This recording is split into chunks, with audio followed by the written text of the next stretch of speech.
नमस्कार दोस्तों, welcome to work knife. और आज के इस वीडियो में हम लोग रिज्यूम करेंगे पार्ट 2 ऑफ एक्सरसाइज 9.1। तो पार्ट 1 में हम लोग ने क्वेश्चंस 1 टू 5 देख लिए थे और आज बारी है 2 की, जिसमें हम लोग क्वेश्चन 6 टू 10 को डिस्कस करेंगे। ठीक है, तो ये चैप्टर है अपना 9 सम एप्लीकेशंस ऑफ ट्रिगोनोमेट्री और इसका अपना टॉपिक चल रहा है हाइट्स एंड डिस्टेंस। ऑलराइट, तो बढ़ते हैं क्वेश्चन नंबर 6 की तरफ। ओके, तो 6 बोल रहा है guys, if 1.5 meter tall boy is standing at some distance from a 30-meter tall building, the angle of elevation from his eyes to the top of building increases from 30 to 60 as he walks towards the building. यानी find the distance करना है। यानी कहने का मतलब अपने पास एक लड़का है जिसका हाइट है लगभग 1.5 मीटर। यहाँ से यहाँ 1.5 है और वो किसी बिल्डिंग से डिस्टेंस पे खड़ा है। ये इसका बिल्डिंग है और इसका डिस्टेंस है 30 मीटर फ्रॉम टॉल बिल्डिंग, यानी यहाँ से यहाँ तक का डिस्टेंस 30 मीटर है। And the angle of elevation from his eyes to top of building increases from 30 to 60। यानी एक तो यहाँ पे पहला इसका एंगल ऑफ एलिवेशन 30 डिग्री आ रहा है, क्लियर। और सेकेंड केस में अपना वही बच्चा जब इधर आ जाता है ना, तो एज्यूम करिए गाइस वही बच्चा है ये, तो इधर एंगल ऑफ एलिवेशन चेंज कर जाता है 30 टू 60 डिग्री। ठीक है, तो हम लोग को फाइंड करना है कि distance he walks towards the building. Okay, तो मान लेते हैं ये पॉइंट ए है, ये बी है, ये सी है और ये फाइनली डी। हम लोग को फाइंड करना है कि एडी लेंथ कितना है, क्लियर। ऑलराइट, ठीक है गाइस, तो एक बार क्वेश्चन को फिर से पढ़ लेते हैं। 1.5 मीटर टॉल बॉय, ठीक है, standing at some distance from 30 metre tall building. Okay, तो 30 मीटर ये डिस्टेंस नहीं है गाइस, 30 मीटर इसका बिल्डिंग का लेंथ है। दैट इज यहाँ से यहाँ तक का लेंथ है 30 मीटर। ठीक है, और इसको एक और पॉइंट हम लोग नाम दे सकते हैं, से इसको ई बोल देते हैं। हम लोग को अगर BE is equal to 30 metre दिया हुआ है और इनफैक्ट जो लड़का है उसका हाइट भी अगर 1.5 है, तो CE इज इक्वल टू 1.5 हो जाएगा। ठीक है, तो हम लोग के पास फाइनली BC क्या हो जाएगा, BC हो जाएगा अपना BE minus CE, that is 30 minus 1.5, that is 28.5। ठीक है, तो हम लोग को फाइंड करना है क्या, एडी डिस्टेंस यहाँ से यहाँ तक का कितना डिस्टेंस को ट्रैवल करता है। कर लेते हैं हम लोग सॉल्यूशन में। सॉल्यूशन क्या लगाएंगे हम लोग, ट्रिगोनोमेट्री रेशियो tan 30 लगा देंगे, तो tan 30 डिग्री अपना हो जाएगा परपेंडिकुलर बाय बेस। तो ये ट्रायंगल में हम लोग देखें किसमें, अगर हम लोग देखते हैं ट्रायंगल ABC, ठीक है, 30 डिग्री वाले ट्रायंगल में, तो tan 30 डिग्री हो जाएगा is equal to perpendicular, that is BC divided by AC, clear. और tan 30 का हम लोग को वैल्यू पता होता है 1/√3। BC का वैल्यू हम लोग जस्ट देखा 28.5 और AC का डिस्टेंस लेट करते हैं समथिंग है, तो अपने पास AC आ जाएगा 28.5 डिवाइडेड बाय √3, क्लियर। ये क्वेश्चन 1। सिमिलरली अगर हम लोग नेक्स्ट ट्रायंगल में देखते हैं, इस बार कौन सा ट्रायंगल हम लोग कंसीडर करेंगे, इस बार हम लोग देखेंगे ए वाला ट्रायंगल 60 डिग्री वाला, that is triangle BDC, clear, that is this one. तो इस वाले ट्रायंगल में अपना क्या है, tan 60 डिग्री इक्वल करेगा, हम लोग का tan 60 डिग्री है वो इक्वल करेगा of course perpendicular by base, that is b by b is equal to, इसके लिए परपेंडिकुलर भी BC ही रहेगा और जो बेस हो जाएगा वो that will change to DC। Implies that tan 60 हम लोग को √3 पता है और BC हम लोग ने जस्ट निकाला भी यहाँ पे 28.5, और जो फाइनली जो DC है उसको रहने देते हैं एज इट इज, तो हम लोग के पास DC हो जाएगा, ठीक है, DC हो जाएगा 28.5 डिवाइडेड बाय √3, इक्वेशन 2। और अगर हम लोग इक्वेशन 1 को फिर से देखें, हम लोग के पास एक हम लोग ने गलती किया, वो क्या किया, AC को हम लोग को √3 को इधर भेजना है, तो AC हो जाएगा 28.5 इंटू √3, है ना, 28.5 इंटू √3 इंटू √3। ठीक है, तो अपना इक्वेशन 1 हो गया। और अगर हम लोग नोटिस करें, हम लोग ने AC का वैल्यू निकाल लिया, DC का वैल्यू निकाल लिया है, तो अगर AC और DC का वैल्यू पता है तो AD हो जाएगा equal to AC minus DC, है ना। कैसे गाइस, आप लोग देख लेते हैं हम लोग फिर से कि अगर हम लोग को ये वैल्यू पता है ना, ये डिस्टेंस पता है, ये अपना A है, DC है ना, ये AD है और C है, और हम लोग ने AC का वैल्यू जस्ट अभी निकाला है, AC का वैल्यू वो है 28.5 इंटू √3, और सेकेंड वैल्यू जो हम लोगों ने निकाला DC का वैल्यू जो कि निकाला 28.5 डिवाइडेड बाई √3। तो अपने पास क्या है, ये इन दोनों इंफॉर्मेशन से हम लोग AD निकाल सकते हैं, हो जाएगा AC माइनस DC, है कि नहीं। this length will be equal to total length minus this length. Clear? तो AC अपना 28.5 root three minus 28.5 divided by root three, इसको कर लेते हैं 28.5 कॉमन, फिर आएगा root three minus one by root three, है ना। Root three minus root one by root three, इसको इस वाले फ्रैक्शन को हम लोग लिखेंगे तो कितना देगा, root three three minus one LCM ले लिया डिवाइडेड बाई रूट थ्री, और इधर आएगा 28.5। हम लोग का फाइनली एडी आ जाएगा आंसर में 28.5 into two divided by root three, that is 28.5 का डबल होगा 57 डिवाइडेड बाई रूट थ्री, 28 28 56 और 57 बाई रूट थ्री, और इसको हम लोग क्या कर सकते हैं, इसको हम लोग 57 बाई रूट थ्री को root three by root three से मल्टीप्लाई करके भी लिख सकते हैं, जिसके कारण हम लोग का जो डिनोमिनेटर है वो हो जाएगा 3, और 3 कितना आ जा 57 होता है 19 3 57।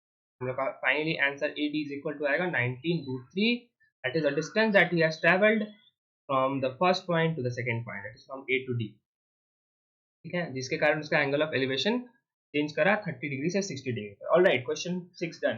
Question 7, from a point on the ground the angles of elevation from the bottom and top of a transmission tower fixed at top of this metre high building at this and this, find the height of tower. ठीक है, ये भी बहुत आसान question है। Question क्या कह रहा है गाइस कि एक पॉइंट ऑन द ग्राउंड, यानी सबसे पहले हम लोग एक पॉइंट लेते हैं ग्राउंड पे, एंगल्स ऑफ एलिवेशन यानी ऊपर वाले एंगल का bottom and top of a transmission tower fixed at top of a 20 metre high building. यानी सबसे पहले आप देखिए एक 20 मीटर का हाई बिल्डिंग है अपने पास, यानी मान लेते हैं ये अपना 20 मीटर का हाई बिल्डिंग है। ठीक है, ये 20 मीटर लेंथ है, और इसके ऊपर एक टावर को फिक्स करा गया है। इसका टावर का ये सेट मान लेते हैं, ये टावर एक पिंक वाला, और ठीक है ये अपना टावर है, और ये ब्लू वाला अपना बिल्डिंग है। इसी का एंगल ऑफ एलिवेशन दिया हुआ है अपने को 45 degree and 60 degree, bottom and top, यानी यहां से यहां तक का 45 है, और यहां से यहां तक का 60 डिग्री है। तो ये पॉइंट ऑन ग्राउंड ले लिए, हम जी ले लेते हैं, इसको बना दिया ए, इसको बना दिए बी, इसको बना दिए सी। हम लोग को फाइंड आउट क्या करना है, हम लोग को फाइंड करना है height of tower, that is A B is equal to what. ये बहुत आसान, अपने क्या करेंगे, सबसे पहले ट्रायंगल कंसीडर करेंगे सॉल्यूशन में अपने। सबसे पहले 45 डिग्री वाला लाइन कंसीडर करते हैं, that is triangle BGC। Triangle BGC में अपने पास आएगा tan 45 डिग्री, किसके बराबर आएगा परपेंडिकुलर बाय बेस के, और परपेंडिकुलर बाय बेस क्या होता है गाइस, वो इस ट्रायंगल के लिए हो जाएगा perpendicular, that is opposite to 45 degree, that is BC line divided by GC, that is जो उसका बेस हो जाएगा। ठीक है, और tan 45 1 के बराबर होता है, BC का लेंथ हम लोग को 20 दिया हुआ है, तो GC आ जाएगा अपने पास, GC इज इक्वल टू 20। ठीक है, 20 मीटर आ गया। उसी तरह से अगर हम लोग सेकंड ट्रायंगल में कंसीडर करें बड़े वाले triangle, that is triangle AGC, ऊंचा ट्रायंगल, दिस वन AGC। ठीक है, तो इस ट्रायंगल में अपना tan 60 हो जाएगा परपेंडिकुलर बाय बेस, तो tan थीटा हम लोग को पता है परपेंडिकुलर बाय बेस, और वो किसके बराबर होगा, वो होगा परपेंडिकुलर, दैट इज AC, है ना, सबसे लंबे ट्रायंगल में, that is AC, this length. ठीक है, AC divided by base, that is GC। Clear, और इससे tan 60 हम लोग को रूट थ्री पता है, AC का वैल्यू निकालना है हम लोग को, और हम लोग को GC का वैल्यू हम लोग यहाँ से नहीं पुट कर देते हैं, GC इज इक्वल टू 20, तो अपना AC भी आ जाएगा कितना 20 रूट थ्री मीटर्स। ठीक है, तो AC हम लोग को पता चल गया, GC हम लोग को मालूम चल गया।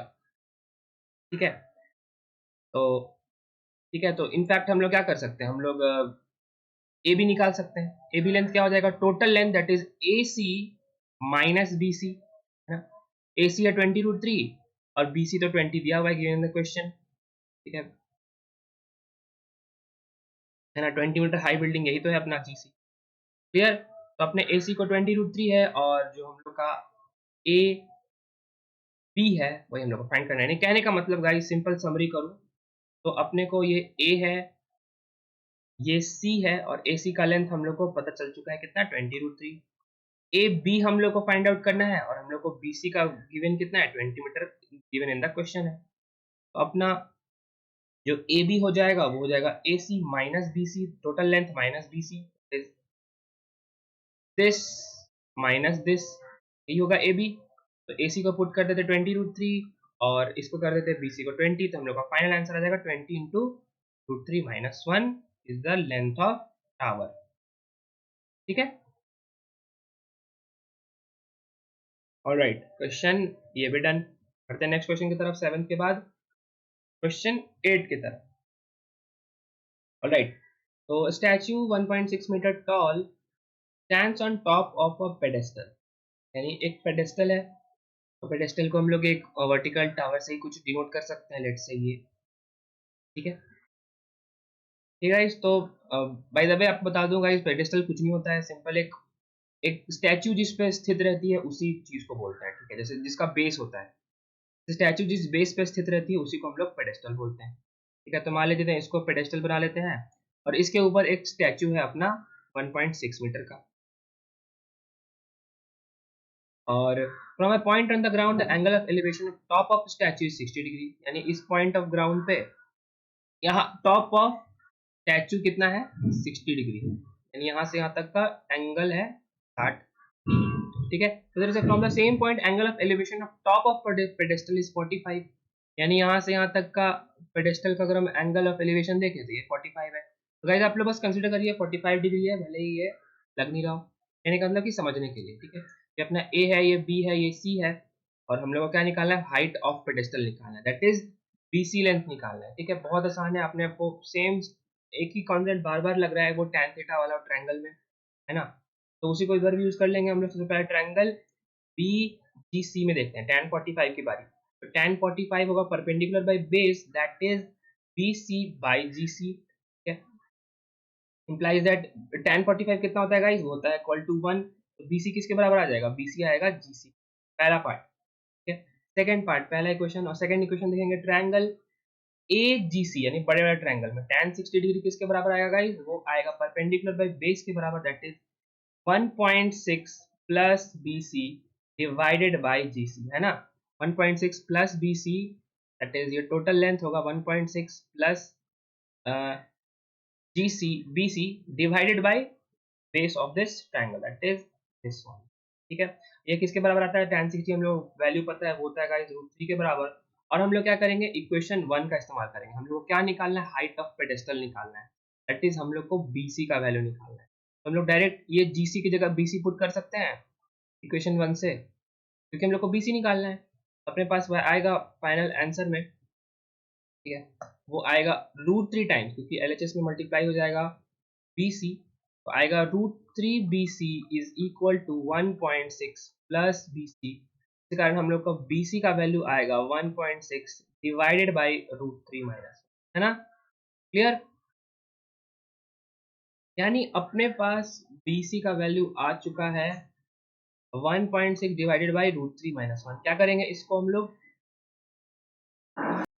लोग डिनोमिनेटर को रेशनलाइज कर देंगे, that is rationalising the fraction. तो हम लोग √3 + 1 बाई √3 + 1 से मल्टीप्लाई और डिवाइड कर देते हैं, जिसके कारण होगा क्या, ऊपर में तो 1.6 इंटू √3 - 1 ही रहेगा, प्लस 1 ही रहेगा, लेकिन नीचे आ जाएगा a square minus B square, √3 square minus 1 का स्क्वायर। तो ये ऊपर आया 1.6 into √3 + 1 divided by 3 - 1 that is 2, तो ये आएगा 2 इंटू 1.6 दैट इज 0.8। तो हम लोग का फाइनल आंसर आ जाएगा 0.8 into √3 + 1 is the height of pedestal. ठीक है, ये क्या है, ये हाइट ऑफ पेडेस्टल है। पेडेस्टल किसको बोलते हैं गाइस, स्टैचू जिस आधार शिला पे समाई रहती है, कहने का मतलब जिस फाउंडेशन पे वो स्थित रहती है उसको ही हम लोग पेडेस्टल बोलते हैं, है ना। आप लोग ये देखा होगा कई बार। ऑलराइट, क्वेश्चन 9 की बारी, after 8 angle of elevation of a top of building from foot of tower is 30 degree. Okay, यानी सब तो सेम ही क्वेश्चन लग रहा है, सिर्फ सेम जैसा बनता है। यानी यहाँ पे अगर हम लोग फुट ऑफ टावर की बात की जाए, and the angle of elevation from top of tower foot of, यानी दो चीज की कंसीडर की जाए, एक तो बिल्डिंग और एक टावर है, क्योंकि बोल रहा है top of building from foot of tower is this, and angle of elevation of the top of tower from the foot of building है 60। यानी अपने पास दो स्ट्रक्चर्स हैं, एक ऐसे है ना, और एक ऐसे, एक छोटा एक बड़ा है, और इसके बीच की हम लोग को एंगल ऑफ एलिवेशन और दे दी गई है। ये अपना जो एंगल ऑफ एलिवेशन है जैसे दैट इज ये, यानी अपने पास एंगल ऑफ एलिवेशन दे दिया गया है दो चीजों की। अब पता कैसे चलेगा कि कौन सा टावर है कौन सा बिल्डिंग है ना? तो ये पहला क्वेश्चन आता है। तो सबसे पहले आप लोग देखें कि एंगल ऑफ एलिवेशन 60 डिग्री और 30 डिग्री है, यानी एक का एंगल ऑफ एलिवेशन बड़ा है, एक का छोटा है। यानी अगर हम लोग एक ऐसा पॉइंट कंसिडर करें तो हम लोग एंगल बढ़ाते जाएं विद रिस्पेक्ट टू हॉरिजॉन्टल, तो पहले तो 0 डिग्री होगा, फिर धीरे बढ़ेगा तो ये 15 डिग्री हो सकता है, 30 डिग्री हो सकता है, फिर 60 डिग्री आ सकता है। यानी कहने का मतलब जो 60 डिग्री लाइन होगा वो ऊंचा होगा, है ना?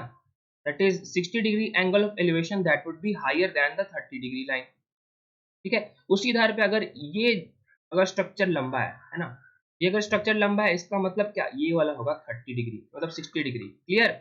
इसीलिए क्योंकि ये स्ट्रक्चर लंबा है। और अगर ये 60 डिग्री है तो हम लोग को क्वेश्चन में दिया हुआ है top elevation of top of tower from foot of building is 60 degree, यानी अपना जो ये टावर है इसके टॉप से फुट ऑफ बिल्डिंग का एंगल ऑफ एलिवेशन दे दिया गया है 60 डिग्री, यानी टावर है आपका लंबा। सिमिलरली जो ये एंगल है ये अपना हो जाएगा क्या, ये हो जाएगा 30।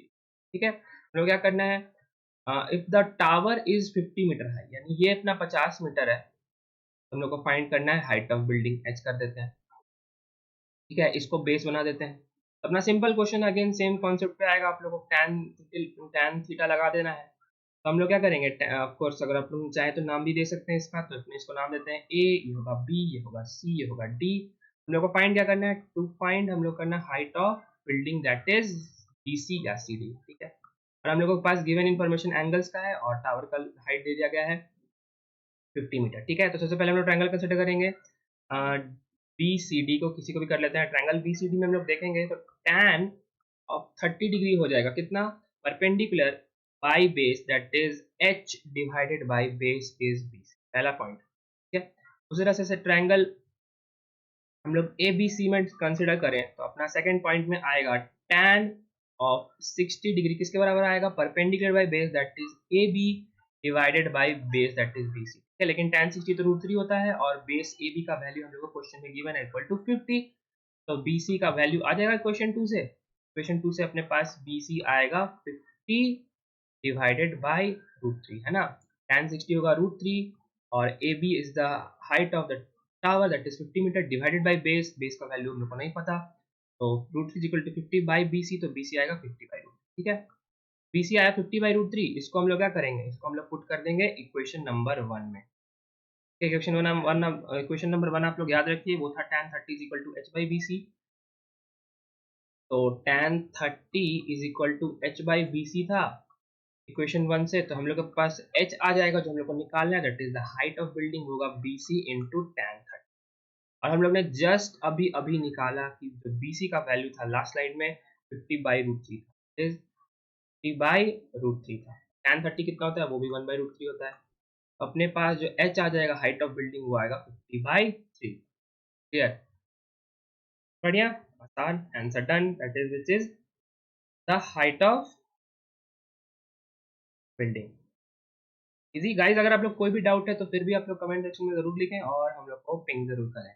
ओके, लास्ट क्वेश्चन आज के लिए, question 10, two poles of equal height are standing opposite to each other on either side of the road which is 80 metre wide. ठीक है, यानी अपने पास दो पोल्स है जो कि इक्वल हाइट्स के हैं, बना लेते हैं हम लोग। यानी एक ऐसा पोल है और एक ऐसा पोल भी है, they are standing on either side of the road which is 80 metre wide, यानी यहाँ ये रोड के दाएं बाएं में है और इनके बीच का जो फासला है, इनके बीच का जो डिस्टेंस है वो अपना गिवन है एज इक्वल टू 80 मीटर्स, है ना? और हाइट भी इन लोगों का गिवन है कांस्टेंट, क्योंकि दोनों का सेम हाइट है, इक्वल हाइट। ठीक है, from a point between them on the road, यानी ये बीच रोड में इनमें कहीं भी एक ऐसा पॉइंट हो सकता है, कहीं भी हम लोग कंसिडर कर लेते हैं। Angle of elevation of top of poles are 60 and 30, यानी अगर हम लोग एक पॉइंट ऐसा कंसिडर करें, ठीक है, कोई कहीं भी बीच में पॉइंट हो सकता है ना, पिछला एरो को हटा देते हैं, तो बीच में ऐसा कोई भी पॉइंट हो सकता है, उधर से हम लोग का एंगल ऑफ एलिवेशन 60 और 30 गिवन है। यानी इनके अगर टॉप ऑफ टावर्स को हम लोग जोड़े, ठीक है, तो वो क्या, वो हम लोग को 60 और 30 गिवन है। ठीक है, यहाँ पे एक और पॉइंट आपको बताऊंगा, इसके आप लोग को कैसे पता चलेगा कि ये 60 है कि ये 30 है या वाइस वर्सा, कैसे पता चलेगा? ऑफ कोर्स सेम कॉन्सेप्ट लगाएंगे हम लोग कि जितना ये ऊंचा हम लोग को देखना हो उतना ज्यादा angle of elevation, of course common sense, इसका आंसर कॉमन सेंस से निकलेगा। अगर आप लोग देखिए इस ये वाला एंगल बड़ा कि ये वाला एंगल बड़ा, ठीक है, एंगल ये बड़ा कि ये बड़ा, ऑफ कोर्स ये वाला एंगल बड़ा होगा। क्यों बड़ा होगा? क्योंकि that lies on less distance from the tower या पोल्स, ठीक है, यानी कॉमन सेंस सिंपल। तो अपना ये हो जाएगा 60 डिग्री, है ना, और ये हो जाएगा 30 डिग्री। जहां आप लोग ने इसको उल्टा करा, ठीक है, जैसे मान लीजिए आप लोग ने इसको 60 डिग्री बना दिया, ठीक है, तो अपना आंसर जो है ना वो उल्टा सीधा आने लगेगा, तो उससे भी आपका ऑटोमेटिक करेक्ट हो ही जाएगा, ठीक है। लेकिन तब भी हम लोग को शुरू में तो पता है कॉमन सेंस क्यों लगाया जाए। तो अपना सीन दे दिया गया स्टार्टिंग में कि यहाँ ये 60 डिग्री है, ये 30 डिग्री एंगल ऑफ एलिवेशन, हम लोग को एच निकालना है और distance of point from poles निकालना है। यानी हम लोग को जैसे मान लीजिए ए बी पॉइंट है, ये सी है, ये डी है, ये ई है, तो हम लोग को क्या फाइंड करना है? हम लोग को टू फाइंड करना है ए बी का वैल्यू क्या है, एक्चुअली जो एच के बराबर है ना, हाइट ऑफ पोल्स, और हम लोग को बी सी भी फाइंड करना है और हम लोग को फाइनली सी भी फाइंड करना है। कैसे करेंगे? बहुत आसान। अगेन सॉल्यूशन में जाएंगे हम लोग। सॉल्यूशन में सबसे पहले हम लोग करेंगे, एक पॉइंट को कंसिडर कर लेते हैं, ठीक है। अगर हम लोग मान लेते हैं लेट, तो पहले जूम करेंगे, let B C is equal to X. जहां मैंने बी सी को एक्स के बराबर करा, इसका मतलब क्या हुआ? सी ई का वैल्यू हम लोग लिख सकते हैं 80 माइनस एक्स। हाँ, लिख सकते हैं, बिल्कुल लिख सकते हैं। क्यों? क्योंकि हम लोग को बी ई का वैल्यू 80 मीटर दिया गया। अब बी ई है क्या? एक्चुअली बी ई है एक्चुअली बी सी प्लस सी। तो BC को जहाँ x करा तो ये CE ऐसे लिख देते हैं, तो 80 आ जाएगा। अपना CE क्या हो जाएगा? x को उधर भेज देंगे तो 80 माइनस। तो BC को अगर x एज्यूम करा तो CE is equal to 80 minus X हो जाएगा। तो हम लोग के पास इक्वेशंस क्या आ जाएंगे? हम लोग के पास इक्वेशंस आ जाएंगे, अगर हम लोग ट्रायंगल ABC में कंसिडर करें तो tan 30 होगा perpendicular by base, that is height, that is इसका परपेंडिकुलर होगा h डिवाइडेड बाई BC। तो BC का हम लोग को वैल्यू पता है x। Clear? tan 30 h by x हो गया। और ट्रायंगल सिमिलरली ट्रायंगल DEC में कंसिडर करें तो हम लोग का tan 60 डिग्री हो जाएगा, that is side opposite to 60 degree, अपना perpendicular, that is equal to h divided by base. Base कितना है अपना? ये वाला CE equal to 80 minus x, ठीक है। तो अपने पास ये दो इक्वेशंस आ गए। तो हम लोग को tan 30 का वैल्यू पता, हम लोग को tan 60 का वैल्यू पता। तो h और x वेरिएबल, h और x वेरिएबल और दो इक्वेशन, ये दो इक्वेशन दो वेरिएबल, यानी हम लोग को सॉल्यूशन आ जाएगा। इसी को हम लोग कर देना है सॉल्व। ऑलराइट, कर देते तुरंत। तो अपना tan 30 डिग्री अपना ने जस्ट देखा गाइस, वो था h बाई एक्स, और जो tan 60 था वो जस्ट देखा हम लोग ने h बाई 80 माइनस एक्स, ठीक है। चलो हम इसको डिवाइड कर, इसको 1/√3 रिप्लेस कर देते हैं, h को एज इट इज रहने देते हैं, इसको बना देते हैं इक्वेशन 1, और इस इक्वेशन को हम लोग लिख देते हैं यहाँ पे। tan 60 अपना हो जाएगा कितना? √3, और h ऐसे रहने देते हैं, 80 माइनस एक्स को ऐसे रहने देते हैं। ये अपना बन गया इक्वेशन नंबर 2। क्या करेंगे गाइस? हम लोग सिंपल करेंगे, इक्वेशन 1 को इक्वेशन से डिवाइड कर देंगे। डिवाइड करेंगे तो अपना 1/√3 न्यूमरेटर में, डिनोमिनेटर में √3, ठीक है, और RHS में आ जाएगा h by x divided by h by 80 minus x. Clear? तो इसको सॉल्व करेंगे तो h से h कैंसिल हो जाएगा, और जो 1/√3 है तो ये √3 नीचे आ जाएगा, तो अपना बन जाएगा finally 1/√3 into root, that is 3 is equal to 80 minus X ऊपर आएगा और x नीचे जाएगा, यानी 80 माइनस एक्स divided by x। Finally x cross multiply करेंगे तो x अपना बराबर आएगा 8 या 240 माइनस 3x, जिससे हम लोग का x 3x को इधर भेज देंगे तो बन जाएगा 3x plus x 4x is equal to 240। हम लोग का x आ जाएगा कितना? 4 6 जा 24, यानी 4x is equal to 60 metre. Metre x आ गया। हम लोग अगर वापस फिगर में जाए, x is equal to 40 metre से हम लोग ने जस्ट निकाला, हम लोग वापस लिख सकते हैं इधर कि BC अपना 60 मीटर आ गया। जहां BC 60 मीटर आया तो CE अपना निकल जाएगा, CE आ जाएगा कितना? 80 minus 60, that is equal to 20 metre, ठीक है। CE अपना 20 आ गया, BC इज इक्वल टू 60 आ गया, ठीक है। हम लोग का बच गया क्या? दो दो पार्ट डन, एक पार्ट डन बच गया, दैट इज हम लोग को हाइट ऑफ पोल्स निकालना है, ठीक है, वो भी कर देते हैं। हम लोग इसी ट्रायंगल को कंसीडर कर लेते हैं, ABC को कंसीडर कर लेते हैं, ठीक है। तो यानी आप लोग को इस इक्वेशन को यूज कर लेना है हम लोग वापस। दैट इज अगर ट्रायंगल ABC को फिर से देखें हम लोग, तो अगर आपके लिए फिर से बना देता हूँ डायग्राम गाइस, ये अपना सेम था, ये ABC, और ये छोटा ट्रायंगल दैट इज CDE, उम्मीद करता हूँ D नीचे ही था, नहीं D ऊपर था। ऑलराइट, तो D इधर ऊपर आ गया, और हम लोग ने बाकी जैसे कन्वेंशंस लिखे थे वो बन गए ऐसे, ये हाइट ऑफ पोल्स, ये एच हाइट ऑफ पोल्स, ये अपना 80 मीटर था, तो बीसी हम लोग ने जस्ट अभी कैलकुलेट किया 60 मीटर, और यहाँ से यहाँ 20 मीटर्स, ये अपना 60 डिग्री और ये अपना 30 डिग्री। ठीक है, तो हम लोग इसी ट्रायंगल में देख लेते हैं, इसी में भी देख सकते हैं, ट्रायंगल एबीसी में ही देख लेते हैं। तो ट्रायंगल एबीसी में अपना tan 30 degree is equal to आ गया perpendicular by base, that is A B by B C. A B हम लोग को tan 31/√3 पता है, ए बी को हम लोग को फाइंड आउट करना है, इक्वल टू एच, और बी सी हम लोग ने 1060 निकाला, तो एच कितना आएगा 60/√3, या √3/√3 से मल्टीप्लाई करने पे क्या बनेगा, ये डिनोमिनेटर हो जाएगा √3 into √3, that is equal to 3।